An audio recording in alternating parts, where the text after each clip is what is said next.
So I think ਆ ਜਿਹੜੀ ਇੱਕ ਹੁਣ ਅਮਰੀਕਾ ਨੂੰ ਜਿਹੜੀ ਅਮਰੀਕਾ ਤੋਂ ਇੰਡੀਆ ਨੂੰ ਵਾਪਸ ਗਈ ਆ 104 ਜਣਿਆਂ ਦੀ, ਉਹਦੇ ਵਿੱਚ ਬਹੁਤ ਸਾਰੇ ਉਹ ਲੋਕ ਸੀਗੇ ਜਿਹੜੇ ਉਹਨਾਂ ਨੂੰ ਥੋੜਾ ਥੋੜਾ ਚਿਰ ਹੀ ਹੋਇਆ ਸੀ ਅਜੇ ਆਇਆ ਨੂੰ। ਕਿਸੇ ਜੀ ਦੇ ਕੋਈ 15 ਦਿਨ ਵਾਲੀ ਖਬਰ ਆ ਰਹੀ ਸੀ, ਕਿਸੇ ਦਾ ਕੁਛ ਜਿਹੜਾ ਉਹ ਚੀਜ਼ ਆ ਰਹੀ ਸੀ। ਸੋ ਇਹਦਾ ਮਤਲਬ ਇਹ ਜਿਹੜੀ ਨਵੀਂ ਗਾਈਡੈਂਸ ਦੇ ਅਧੀਨ ਜਿਹੜਾ CFR 1003.42 ਦਾ ਤੁਸੀਂ ਗੱਲ ਕੀਤੀ ਆ ਵੀ 1 ਤੋਂ 7 ਦਿਨਾਂ 'ਚ ਉਹਨਾਂ ਦਾ ਫੈਸਲਾ ਲੈ ਕੇ ਉਹਨਾਂ ਨੂੰ ਜਲਦੀ ਤੋਂ ਜਲਦੀ ਡਿਪੋਰਟ ਕੀਤਾ ਜਾ ਰਿਹਾ ਹੈ। ਜੀ ਸੋ ਹੁਣ ਇੱਥੇ ਦੋ ਚੀਜ਼ਾਂ ਜਿਹੜੀਆਂ ਮੈਂ ਪੁੱਛਣਾ ਚਾਹੁੰਦਾ ਨਾਲ ਹੀ। ਇੱਕ ਤਾਂ ਉਹ ਲੋਕ ਜਿਹੜੇ 2 ਸਾਲ ਦੇ ਵਿੱਚ ਜਿਨ੍ਹਾਂ ਨੇ ਆ ਕੇ ਸਮੇਂ ਸਿਰ ਅਸਾਈਲਮ ਲਾਤਾ, ਜਾਂ ਜਿਹੜੇ ਬਾਰਡਰ ਤੇ ਫੜ ਹੋ ਗਏ ਸੀ ਉਹ, ਤੇ ਇੱਕ ਉਹ ਜਿਹੜੇ ਸੇਫ ਲੰਘ ਗਏ ਸੀ। ਇਹਨਾਂ ਦੋਨਾਂ ਦੇ ਲਈ ਵੀ ਥੋੜਾ ਡਿਫਰੈਂਸ ਹੋਊਗਾ ਜਾਂ ਸੇਮ ਥਿੰਗ ਹੋਊਗੀ, ਜਾਂ ਦੋਨੋਂ ਹੀ ਇਹਦੇ ਇਸ ਜਿਹੜੇ 2 ਸਾਲ ਤੋਂ ਹੇਠਾਂ ਵਾਲੇ ਐਕਸਪੀਡਾਈਟਲ ਰਿਮੂਵਲ ਵਾਲੇ, ਇਹ ਜਿਹੜਾ ਤੁਸੀਂ ਰੂਲ ਦਾ ਜਿਹੜਾ ਉਹ ਦੱਸਿਆ, ਕਾਨੂੰਨ ਦਾ ਜਿਹੜਾ ਇਹ ਪਾਰਟ ਦੱਸਿਆ ਵੀ ਉਹਦੇ ਅੰਡਰ ਆਉਂਦੇ ਆ? ਇਹ ਤਾਂ ਦੇਖੋ, ਜੇ ਸਰਕਾਰੀ ਵਕੀਲ ਕਹਿ ਦੇ ਕਿ ਮੈਂ ਅੱਗੇ ਕੇਸ ਨਹੀਂ ਵਧਾਉਣਾ ਇਮੀਗ੍ਰੇਸ਼ਨ ਕੋਰਟ ਦੇ ਵਿੱਚ, ਤੇ ਉਹ ਵੀ ਤੇ ਉਸੀ ਚਪੇਟ ਦੇ ਵਿੱਚ ਆ ਗਏ ਨਾ ਰੂਲ ਦੇ। ਸੋ ਜਿਹੜੇ ਨਾਰਮਲ ਤੁਸੀਂ ਕਹਿ ਰਹੇ ਆ ਕਿ ਲੋਕੀ ਜਿਨ੍ਹਾਂ ਨੇ ਕੇਸ ਕੂਸ ਅਜੇ ਲਾਏ ਨਹੀਂ ਸੀਗੇ, ਜਾਂ ਕੋਰਟ ਸਿਸਟਮ 'ਚ ਨਹੀਂ ਸੀਗੇ, ਜਾਂ ਜਿਹੜੇ ਸੇਫ ਲੰਘ ਕੇ ਆਏ ਸੀਗੇ, ਜਾਂ ਜਿਹੜੇ ਬਾਰਡਰ ਟੱਪਦੇ ਆ, ਉਹ ਤੇ ਆਉਂਦੇ ਹੀ ਆਉਂਦੇ ਸੀਗੇ ਹਿਸਟੋਰੀਕਲੀ। ਉਹਨਾਂ ਨੂੰ ਫੜ ਕੇ ਪੁੱਛਿਆ ਜਾ ਸਕਦਾ ਸੀਗਾ। ਪਰ ਜਿੱਦਾਂ ਦੱਸਿਆ ਕਿ ਜਿਹੜੀ ਟਰੰਪ ਐਡਮਿਨਿਸਟ੍ਰੇਸ਼ਨ ਆ, ਉਹਦੇ ਥੱਲੇ ਜਿਹੜੇ ਵਕੀਲ ਆ, ਉਹ ਇਹਨੂੰ ਹੋਰ ਥੋੜਾ ਜਿਹਾ ਗਾਂਹ ਲੈ ਕੇ ਜਾ ਸਕਦੇ ਆ ਕਿ ਭਾਵੇਂ ਤੁਸੀਂ ਇਮੀਗ੍ਰੇਸ਼ਨ ਕੋਰਟ ਸਿਸਟਮ ਦੇ ਵਿੱਚ ਵੀ ਹੈਗੇ ਆ, ਉਹਨਾਂ ਨੂੰ ਵੀ ਜਿਹੜਾ ਤੰਗ ਕੀਤਾ ਜਾ ਸਕਦਾ। ਪਹਿਲਾਂ ਕੀ ਗੱਲਾਂ ਹੁੰਦੀਆਂ ਸੀਗੀਆਂ, ਜੇ ਤੁਸੀਂ ਇਹੀ ਗੱਲ ਬਾਈਡਨ ਦੇ ਕਾਰਜਕਾਲ 'ਚ ਤੋਂ ਪਹਿਲਾਂ ਪੁੱਛਦੇ ਤਾਂ ਤੁਹਾਨੂੰ ਕੋਈ ਵੀ ਵਕੀਲ ਉਹ ਕਹਿੰਦਾ ਕਿ ਨਹੀਂ, ਏਦਾਂ ਨਹੀਂ ਹੋ ਸਕਦਾ, ਲਾਅ ਐਂਡ ਆਰਡਰ ਆ, ਡਿਊ ਪ੍ਰੋਸੈਸ ਆ, ਤੁਹਾਡੀ ਹੀਅਰਿੰਗ ਆ ਗਈ ਆ, ਏਦਾਂ ਨਹੀਂ ਹੁੰਦਾ, ਏਦਾਂ ਕਦੀ ਨਹੀਂ ਹੋਇਆ, ਤੁਹਾਡੀ ਤਰੀਕ ਆਊਗੀ। ਹੁਣ ਉਹ ਚੀਜ਼ ਕੋਈ ਨਹੀਂ ਕਹਿ ਸਕਦਾ, ਕਿਉਂਕਿ ਹੁਣ ਜਿਹੜੀ ਸੀਗੀ ਟਰੰਪ ਸਰਕਾਰ ਨੇ ਵੀ ਫਿਰ ਜੱਟਾਂ ਵਾਲਾ ਹਿਸਾਬ ਕੀਤਾ ਕਿ ਜੇ ਉਧਰੋਂ ਦੇ ਪਾਸੇ ਬੰਦੇ ਨਹੀਂ ਆਣੇ ਹਟਦੇ ਤਾਂ ਇਧਰੋਂ ਵੀ ਇਹ ਆ ਕਿ ਮੈਂ ਵੀ ਭੇਜੂਗਾ, ਹਨਾ। ਇਹਨੇ ਤੁਸੀਂ ਦੇਖੋ ਕਿ ਡੇ 1 ਤੋਂ ਇਹਨੇ ਆਂਦੇ ਹੀ ਜਿਹੜਾ ਪਲਾਨ ਸੀਗਾ ਸਿੱਧੇ ਇਹਨੇ ਲਾਗੂ ਕਰਤਾ। ਠੀਕ ਹੈ, ਟੈਰਿਫ ਪਾਤੇ ਇਹਨੇ।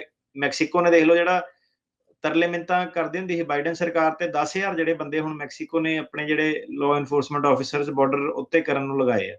ਉਹ ਕੈਨੇਡਾ ਵਾਲਿਆਂ ਨੂੰ ਵੀ ਲਾਉਣੇ ਪੈ ਗਏ, ਉਹਨਾਂ ਨੇ ਵੀ 10,000 ਲਾਏ ਆ। ਹਾਂਜੀ। ਸੋ ਇਹਦੇ ਵਿੱਚ ਚਾਹੇ ਕੋਈ ਅਸਾਈਲਮ ਆਫਿਸ ਦੇ ਵਿੱਚ ਆ ਤੇ ਚਾਹੇ ਉਹ ਕੋਰਟ ਦੇ ਵਿੱਚ ਆ, ਇਹ ਦੋਨਾਂ ਦੇ ਉੱਤੇ ਹੀ ਲਾਗੂ ਆ। 2 ਸਾਲ ਤੋਂ ਵਿੱਚ ਵਾਲਾ ਜਿਹੜਾ ਆ, ਇਹ ਡਜ਼ ਨਾਟ ਮੈਟਰ ਤੁਸੀਂ ਇਕੱਲੇ ਕੋਰਟ 'ਚ ਆ ਜਾਂ ਅਸਾਈਲਮ ਆਫਿਸ ਦੇ ਵਿੱਚ ਆ।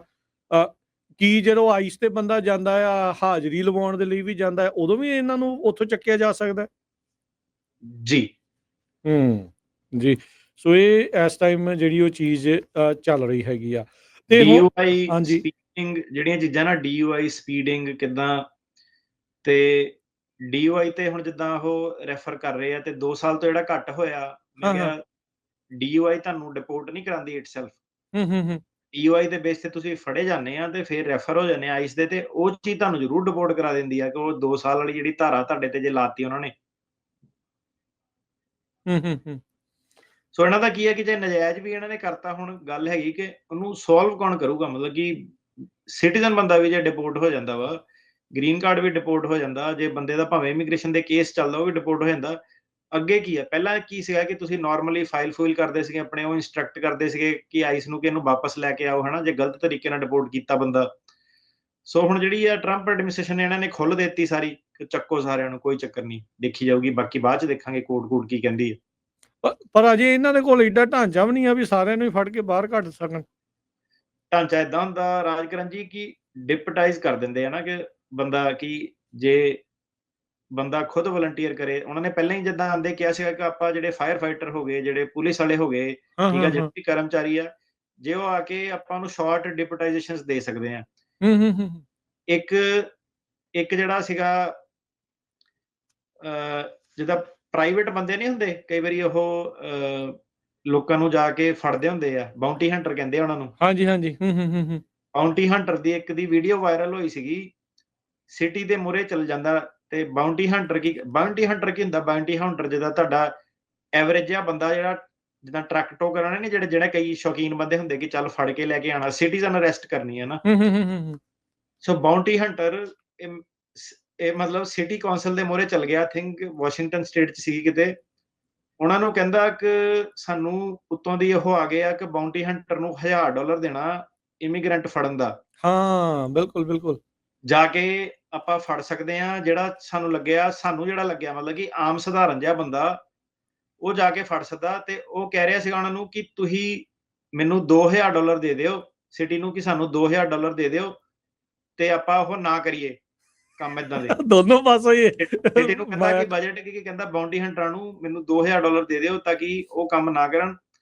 ਉਹਨੂੰ ਸਿਟੀ ਵਾਲਿਆਂ ਨੂੰ ਕਹਿੰਦੇ ਕਿ ਤੂੰ ਲੋਕਾਂ ਨੂੰ ਡਰਾਉਣ ਆਇਆ ਇੱਥੇ, ਏਦਾਂ ਦੀ ਚੀਜ਼ ਕਰ ਰਿਹਾ। ਕਹਿੰਦਾ ਆਰਡਰ ਤੇ ਕਹਿੰਦਾ ਆਲਰੇਡੀ ਆ ਚੁੱਕਾ, ਤੁਸੀਂ ਕਹਿੰਦਾ ਮੈਨੂੰ ਸਾਇਲੈਂਸ ਕਰਨਾ ਸਾਇਲੈਂਸ ਕਰ ਦੋ ਕਿ ਇਹ ਡਰਾਉਂਦਾ ਵਾ, ਏਦਾਂ ਕਰਦਾ ਉਦਾਂ ਕਰਦਾ। ਪਰ ਕਹਿੰਦਾ ਡਾਲਰਾਂ ਕਰੂੰਗਾ ਦਾ ਮੂੰਹ ਭਰ ਦੋ ਇਹਦਾ। ਕਹਿੰਦਾ ਕੱਲ ਨੂੰ ਕਰੂੰਗੇ ਕਿ ਜਦੋਂ ਬਾਉਂਟੀ ਹੰਟਰ ਕਹਿੰਦਾ ਚਲ ਗਏ। ਹੁਣ ਗੱਲ ਤੁਸੀਂ ਦੇਖੋ ਕਿ ਤੁਸੀਂ ਪੁੱਛਿਆ ਸੀਗਾ ਕਿ ਸਟਾਫਿੰਗ ਕਿੱਥੋਂ ਲੈ ਕੇ ਆਉਗੇ। ਹਾਂ ਉਹ ਕਹਿੰਦਾ ਫੜ ਕੇ ਲੈ ਕੇ ਆ, ਬਾਕੀ ਟਰੰਪ ਕਹਿੰਦਾ ਫੜ ਕੇ ਲੈ ਕੇ ਆ ਬੰਦਾ, ਬਾਕੀ ਜਿਹੜੀ ਪ੍ਰੋਬਲਮ ਆ ਉਹ ਸਾਡੀ ਆ ਕਿੱਦਾਂ। ਗੁਆਂਟਾਨਾਮੋ ਬੇ ਦੇ ਵਿੱਚ 30,000 ਬੈੱਡ ਲਾਤੇ ਆ। ਸਟਾਰ ਜੀ ਕਾਉਂਟੀ ਟੈਕਸਸ ਦੇ ਵਿੱਚ ਨਵਾਂ ਡਿਟੈਂਸ਼ਨ ਸੈਂਟਰ ਬਣਨ ਜਾ ਰਿਹਾ ਆ। ਕਿੰਨੇ ਮਿਲੀਅਨ ਡਾਲਰ ਜਿਹੜੇ ਉੱਥੇ ਖਰਚੇ ਜਾ ਰਹੇ ਆ। ਟਰੰਪ ਹੁਣਾਂ ਨੇ ਆਉਣ ਤੋਂ ਪਹਿਲਾਂ ਕਿਹਾ ਸੀ ਹਰ ਵੱਡੇ ਸ਼ਹਿਰ ਦੇ ਬਾਹਰ ਅਸੀਂ ਡਿਟੈਂਸ਼ਨ ਸੈਂਟਰ ਜਿਹੜੇ ਆ ਉਹ ਬਣਾਉਣੇ ਆ। ਇਹ ਤਾਂ ਅਜੇ ਤਾਂ ਮਹੀਨਾ ਕੀ ਹੋਇਆ ਉਹਨਾਂ ਨੂੰ ਸਹੁੰ ਚੁੱਕੀ ਨੂੰ, ਮਹੀਨਾ ਵੀ ਨਹੀਂ ਹੋਇਆ ਅਜੇ। ਤੇ ਇਹ ਇਵੈਂਚੁਅਲੀ ਇਹ ਚੀਜ਼ਾਂ ਜਿਹੜੀਆਂ ਉਹ ਆ ਰਹੀਆਂ ਨੇ।